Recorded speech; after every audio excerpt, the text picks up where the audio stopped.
Good evening, wanderers of the night. This is Petra, and I'm here to give a shout out to our newest subscribers and supporters of the show.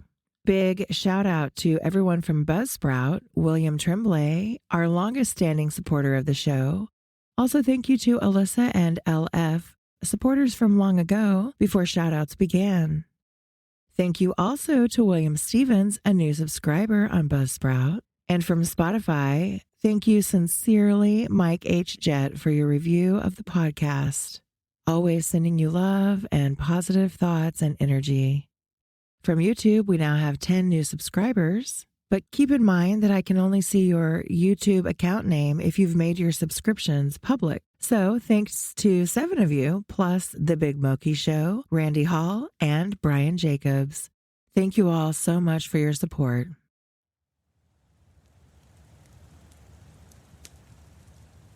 Welcome, wanderers of the night, to Petra's Dark and Dreamy, where shadows dance and dreams drift through the twilight. I'm Petra, your guide through this realm where the boundaries of reality blur and the mystical becomes tangible. Tonight, we plunge into the depths of the unknown, exploring stories that shimmer in the darkness and ideas that echo through the silence. So, find a cozy nook, let the world outside fade away, and prepare to embark on a journey where the night is always young and the dreams are endlessly alluring. Are you ready to embrace the dark and the dreamy? Then let's begin. Young Goodman Brown by Nathaniel Hawthorne. Young Goodman Brown came forth at sunset into the street of Salem Village, but put his head back after crossing the threshold to exchange a parting kiss with his young wife. And Faith, as the wife was aptly named, thrust her own pretty head into the street, letting the wind play with the pink ribbons of her cap while she called to Goodman Brown. "Dearest heart," whispered she, softly and rather sadly, when her lips were close to his ear, "prithee, put off your journey until sunrise and sleep in your own bed tonight. A lone woman is troubled with such dreams and such thoughts that she is afeard of herself sometimes. Pray, tarry with me this night, dear husband, of all nights in the year." "My love and my faith," replied young Goodman Brown, "of all nights in the year, this one night I must tarry away from thee. My journey, as thou callest it, forth and back again, must needs be done twixt now and sunrise. What, my sweet pretty wife, dost thou doubt me already, and we but 3 months married?" "Then God bless you," said Faith with the pink ribbons, "and may you find all well when you come back." "Amen," cried Goodman Brown. "Say thy prayers, dear Faith, and go to bed at dusk, and no harm will come to thee." So they parted, and the young man pursued his way until, being about to turn the corner by the meeting house, he looked back and saw the head of Faith still peeping after him with a melancholy air in spite of her pink ribbons. "Poor little Faith," thought he, for his heart smote him. "What a wretch am I, to leave her on such an errand. She talks of dreams too." Methought as she spoke there was trouble in her face, as if a dream had warned her what work is to be done tonight. But no, 'twould kill her to think it. Well, she's a blessed angel on earth, and after this one night I'll cling to her skirts and follow her to heaven. With this excellent resolve for the future, Goodman Brown felt himself justified in making more haste on his present evil purpose. He had taken a dreary road, darkened by all the gloomiest trees of the forest, which barely stood aside to let the narrow path creep through, and closed immediately behind.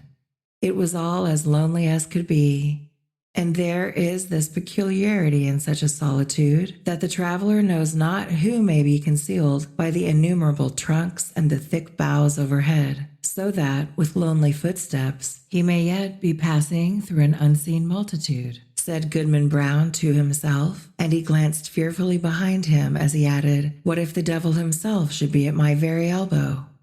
His head being turned back, he passed a crook of the road, and looking forward again, beheld the figure of a man in grave and decent attire seated at the foot of an old tree. He arose at Goodman Brown's approach and walked onward, side by side with him. "You are late, Goodman Brown," said he. "The clock of the Old South was striking as I came through Boston, and that is full 15 minutes agone."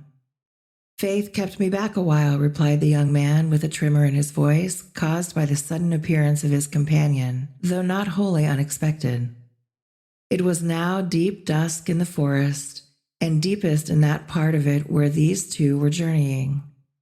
As nearly as could be discerned, the second traveler was about 50 years old, apparently in the same rank of life as Goodman Brown, and bearing a considerable resemblance to him, though perhaps more in expression than features. Still, they might have been taken for father and son.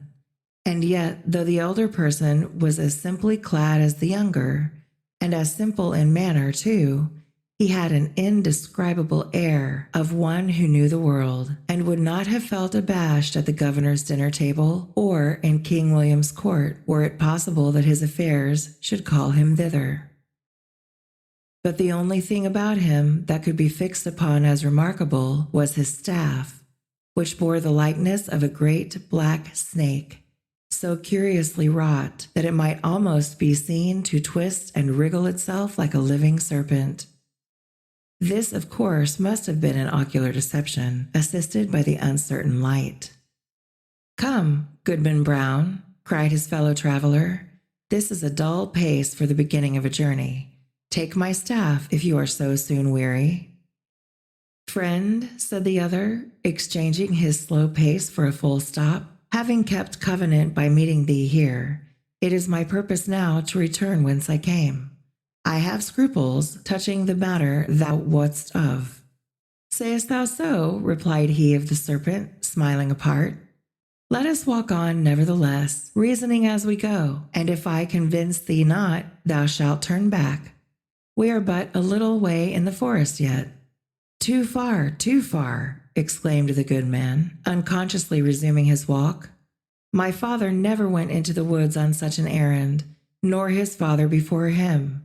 We have been a race of honest men and good Christians since the days of the martyrs.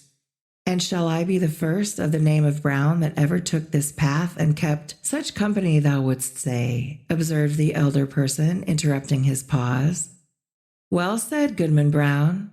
I have been as well acquainted with your family as with ever a one among the Puritans, and that's no trifle to say. I helped your grandfather, the constable, when he lashed the Quaker woman so smartly through the streets of Salem. And it was I that brought your father a pitch pine knot, kindled at my own hearth, to set fire to a village in King Philip's War. They were my good friends both, and many a pleasant walk have we had along this path, and returned merrily after midnight. I would fain be friends with you for their sake." "If it be as thou sayest," replied Goodman Brown, "I marvel they never spoke of these matters, or verily I marvel not, seeing that the least rumor of the sort would have driven them from New England. We are a people of prayer, and good works to boot, and abide no such wickedness." "Wickedness or not," said the traveler with the twisted staff, "I have a very general acquaintance here in New England. The deacons of many a church have drunk the communion wine with me. The selectmen of diverse towns make me their chairman, and a majority of the great and general court are firm supporters of my interest. The governor and I too, but these are state secrets." "Can this be so?" cried Goodman Brown with a stare of amazement at his undisturbed companion. "Howbeit I have nothing to do with the governor and council.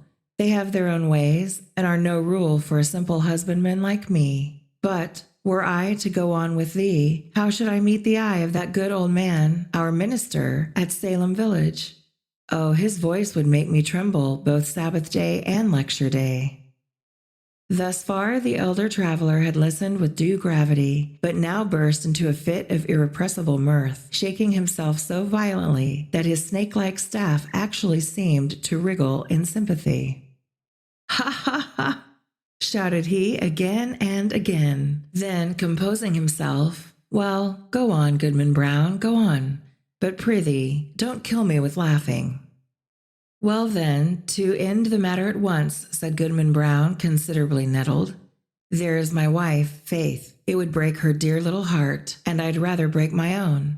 "Nay, if that be the case," answered the other, "e'en go thy ways, Goodman Brown.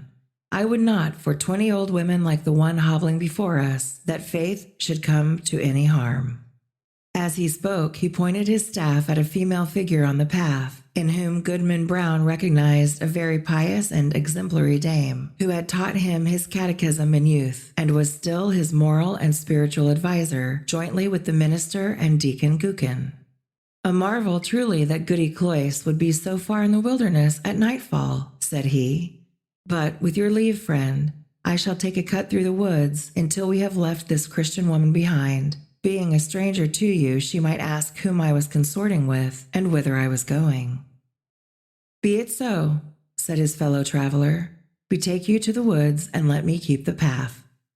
Accordingly, the young man turned aside, but took care to watch his companion, who advanced softly along the road until he had come within a staff's length of the old dame. She, meanwhile, was making the best of her way, with singular speed for so aged a woman, and mumbling some indistinct words, a prayer doubtless, as she went. The traveler put forth his staff and touched her withered neck with what seemed the serpent's tail. "The devil!" screamed the pious old lady. "Then Goody Cloyce knows her old friend?" observed the traveler, confronting her and leaning on his writhing stick. "Ah, forsooth, and it is your worship indeed," cried the good dame. "Yea, truly is it, and in the very image of my old gossip Goodman Brown, the grandfather of the silly fellow that now is. But would your worship believe it? My broomstick hath strangely disappeared, stolen, as I suspect, by that unhanged witch, Goody Cory, and that, too, when I was all anointed with the juice of smallage and cinquefoil and wolfsbane, mingled with fine wheat and the fat of a newborn babe," said the shape of old Goodman Brown. "Ah, your worship knows the recipe," cried the old lady, cackling aloud. "So, as I was saying, being all ready for the meeting and no horse to ride on, I made up my mind to foot it, for they tell me there is a nice young man to be taken into communion tonight. But now your good worship will lend me your arm, and we shall be there in a twinkling." "That can hardly be," answered her friend. "I may not spare you my arm, Goody Cloyce, but here is my staff, if you will." So saying, he threw it down at her feet, where perhaps it assumed life, being one of the rods which its owner had formerly lent to Egyptian magi.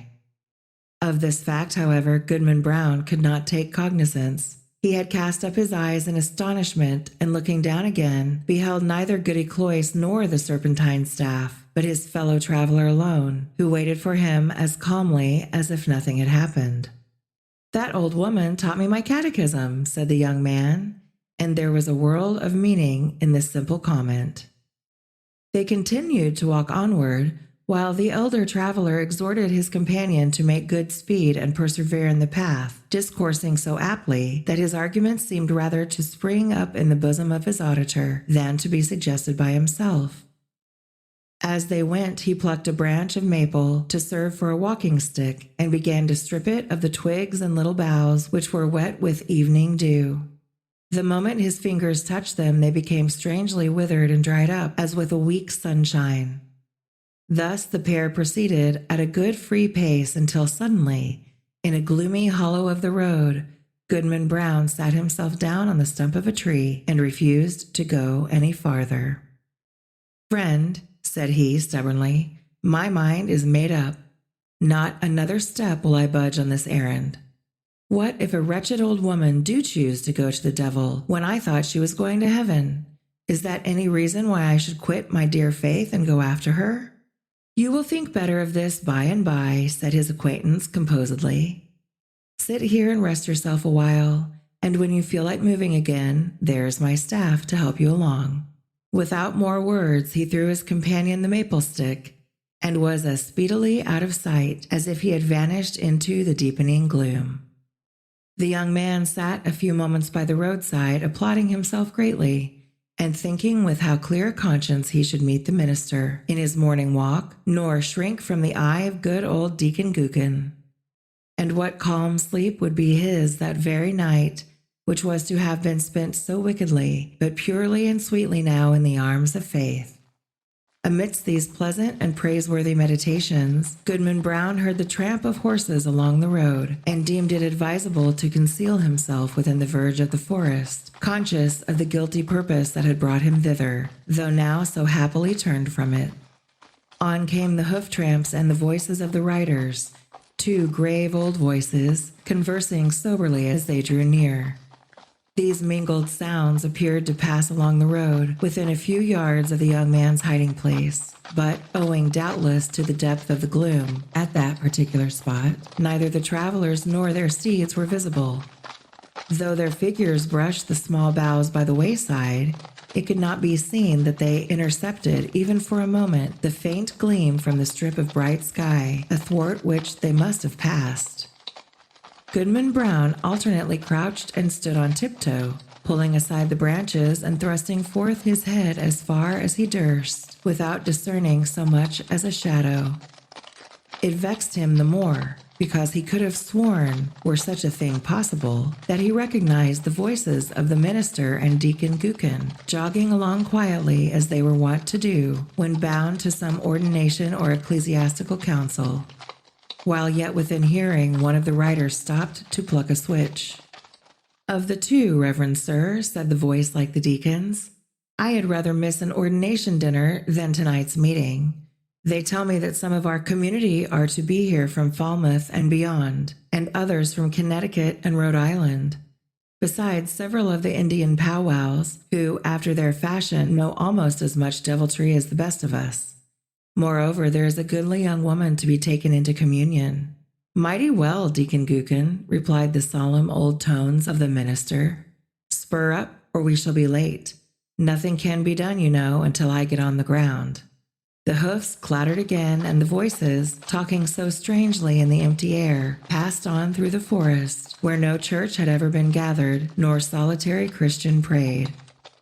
Whither then could these holy men be journeying, so deep into the wilderness?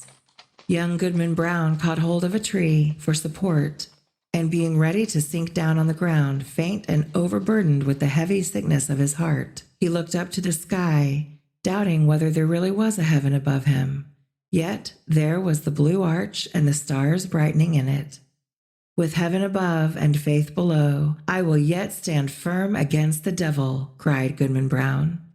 While he still gazed upward into the deep arch of the firmament and had lifted his hands to pray, a cloud, though no wind was stirring, hurried across the zenith and hid the brightening stars. The blue sky was still visible except directly overhead, where this black mass of cloud was sweeping swiftly northward. Aloft in the air, as if from the depths of the cloud, came a confused and doubtful sound of voices. Once, the listener fancied that he could distinguish the accent of townspeople of his own, men and women, both pious and ungodly, many of whom he had met at the communion table and had seen others rioting at the tavern. The next moment, so indistinct were the sounds, he doubted whether he had heard aught but the murmur of the old forest, whispering without a wind. Then came a stronger swell of those familiar tones, heard daily in the sunshine at Salem Village, but never until now from a cloud of night. There was one voice of a young woman, uttering lamentations, yet with an uncertain sorrow, and entreating for some favor which perhaps it would grieve her to obtain. And all the unseen multitude, both saints and sinners, seemed to encourage her onward. "Faith!" shouted Goodman Brown in a voice of agony and desperation, and the echoes of the forest mocked him, crying, "Faith! Faith!" as if bewildered wretches were seeking her all through the wilderness. The cry of grief, rage, and terror was yet piercing the night when the unhappy husband held his breath for a response. There was a scream, drowned immediately in a louder murmur of voices, fading into far-off laughter as the dark cloud swept away, leaving the clear and silent sky above Goodman Brown. But something fluttered lightly down through the air and caught on the branch of a tree. The young man seized it and beheld a pink ribbon. "My faith is gone," cried he after one stupefied moment. "There is no good on earth, and sin is but a name. Come, devil, for to thee is this world given." And maddened with despair so that he laughed loud and long, did Goodman Brown grasp his staff and set forth again, at such a rate that he seemed to fly along the forest path rather than to walk or run. The road grew wilder and drearier, and more faintly traced, and vanished at length, leaving him in the heart of the dark wilderness, still rushing onward with the instinct that guides mortal man to evil.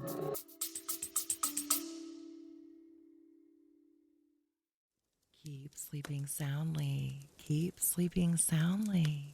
Don't let me wake you. It's Petra. I'm stopping by to tell you why I use Buy Me a Coffee to connect with my audience and grow my podcast. As a podcaster, Buy Me a Coffee has been a game changer for me. It's the easiest way for my listeners to support the show directly, whether through one-time donations or monthly memberships.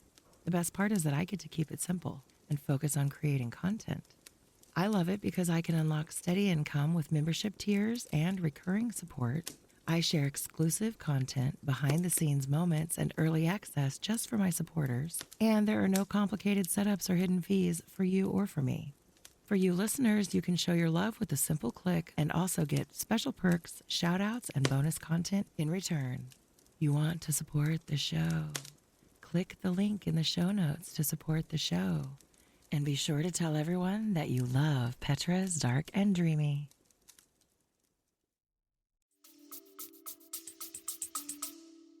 The whole forest was peopled with frightful sounds, the creaking of the trees, the howling of wild beasts, and the yell of Indians, while sometimes the wind tolled like a distant church bell, and sometimes gave a broad roar around the traveler, as if all nature were laughing him to scorn. But he was himself the chief horror of the scene, and shrank not from its other horrors. Roared Goodman Brown, when the wind laughed at him.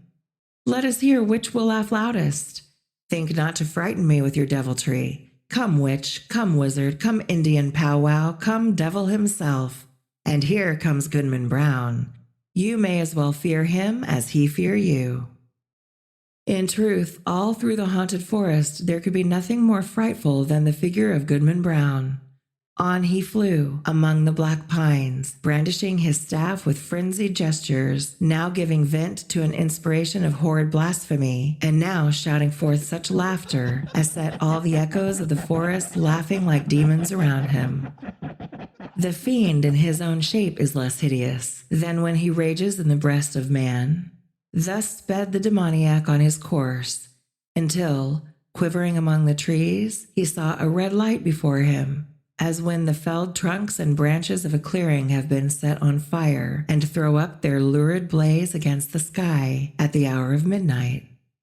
He paused in a lull of the tempest that had driven him onward, and heard the swell of what seemed a hymn rolling solemnly from a distance with the weight of many voices.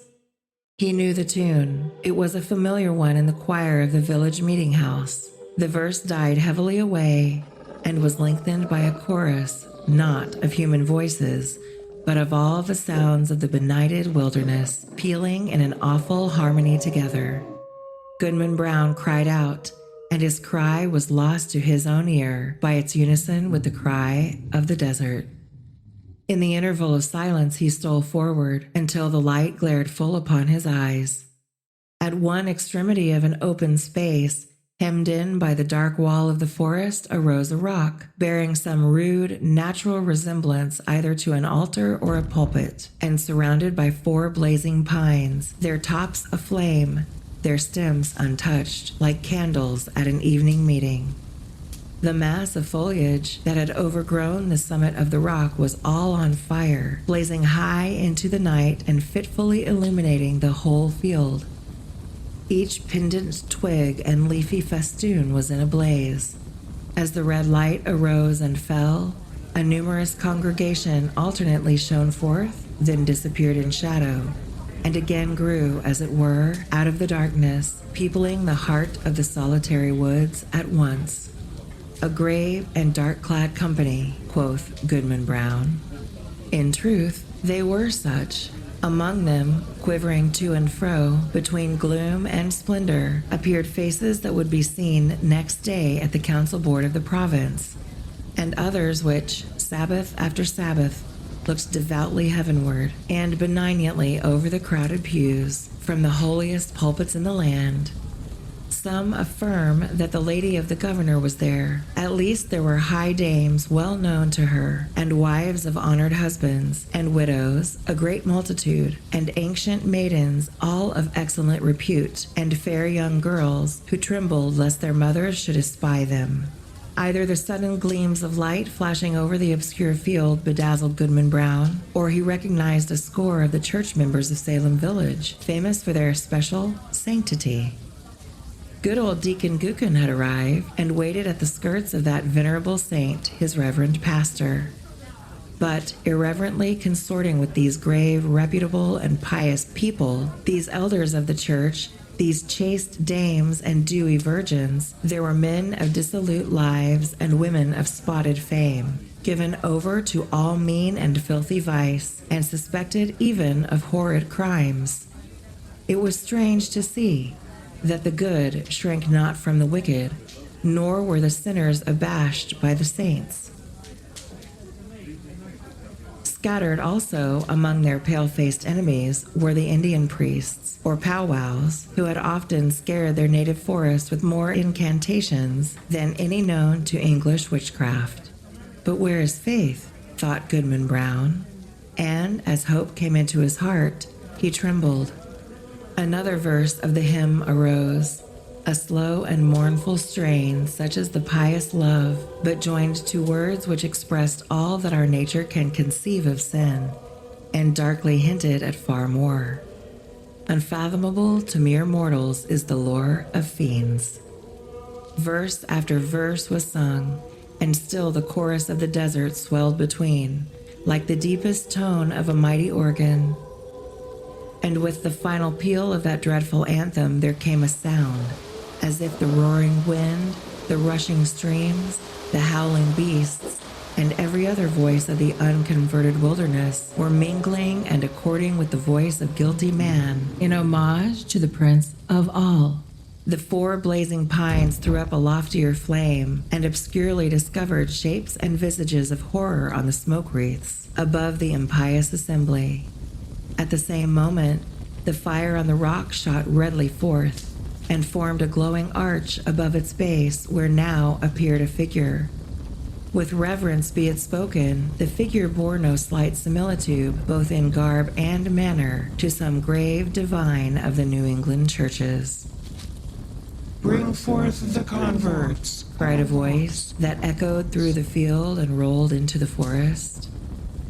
At the word, Goodman Brown stepped forth from the shadow of the trees and approached the congregation, with whom he felt a loathful brotherhood by the sympathy of all that was wicked in his heart.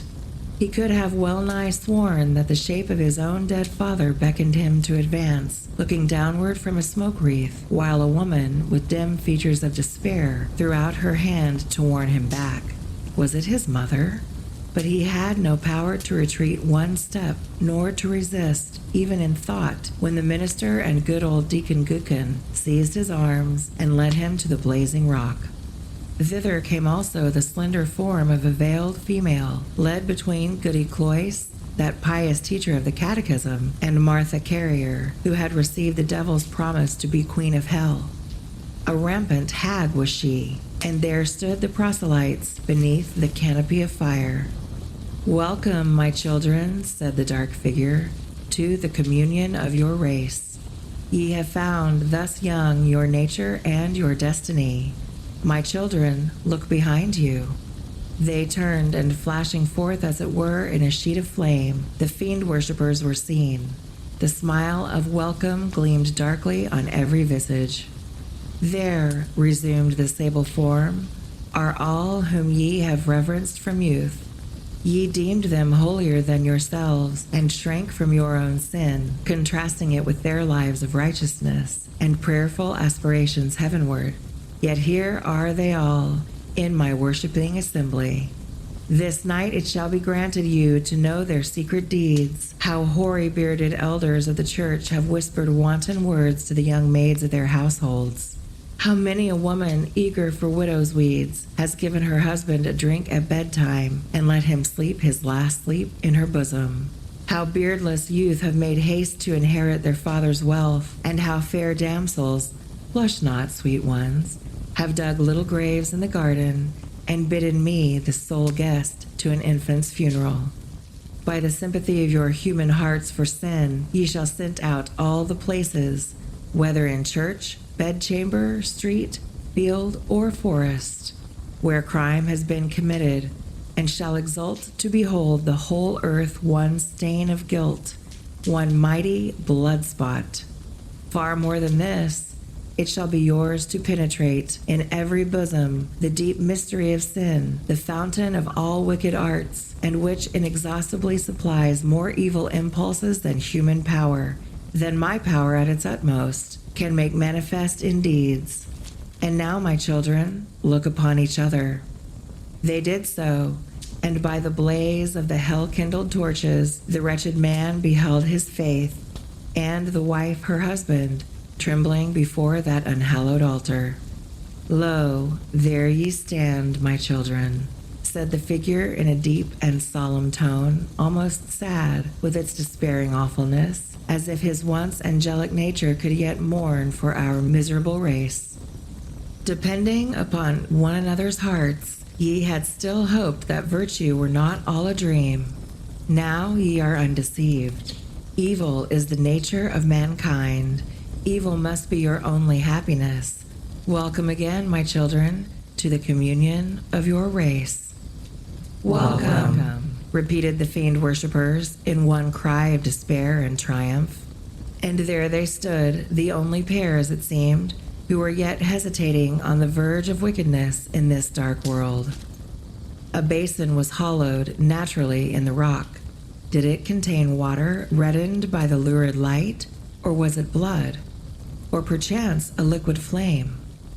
Herein did the shape of evil dip his hand, and prepare to lay the mark of baptism upon their foreheads, that they might be partakers of the mystery of sin, more conscious of the secret guilt of others, both in deed and thought, than they could now be of their own.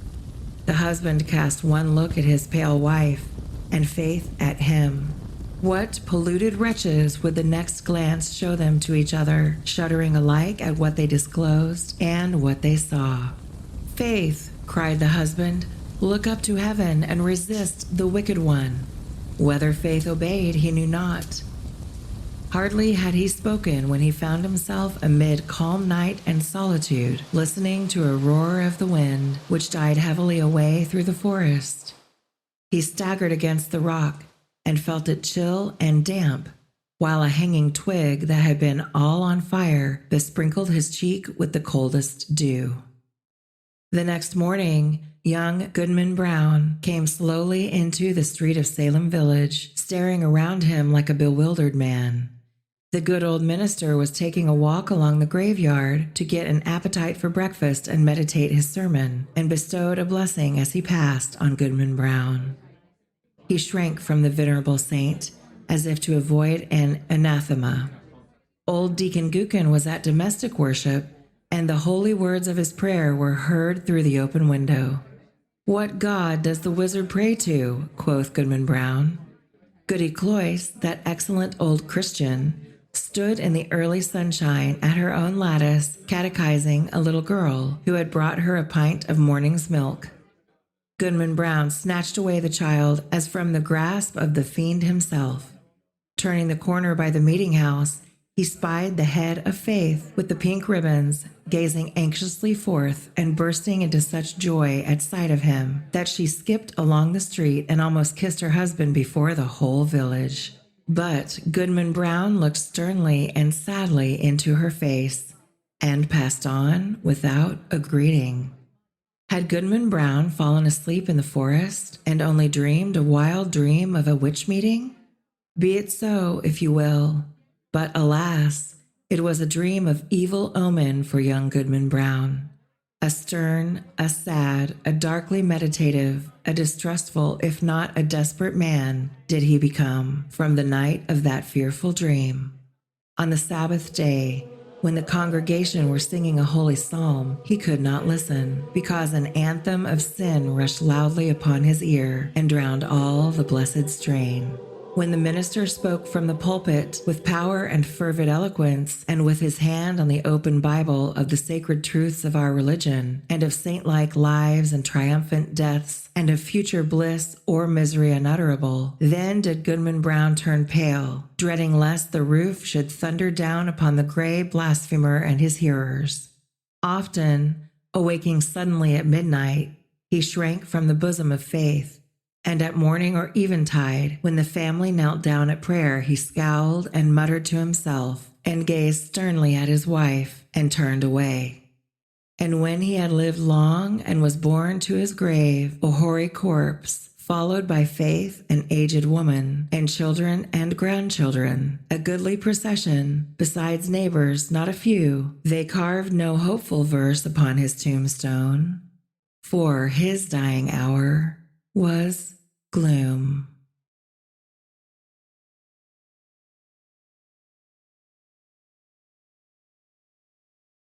Thank you for tuning in and listening to this episode.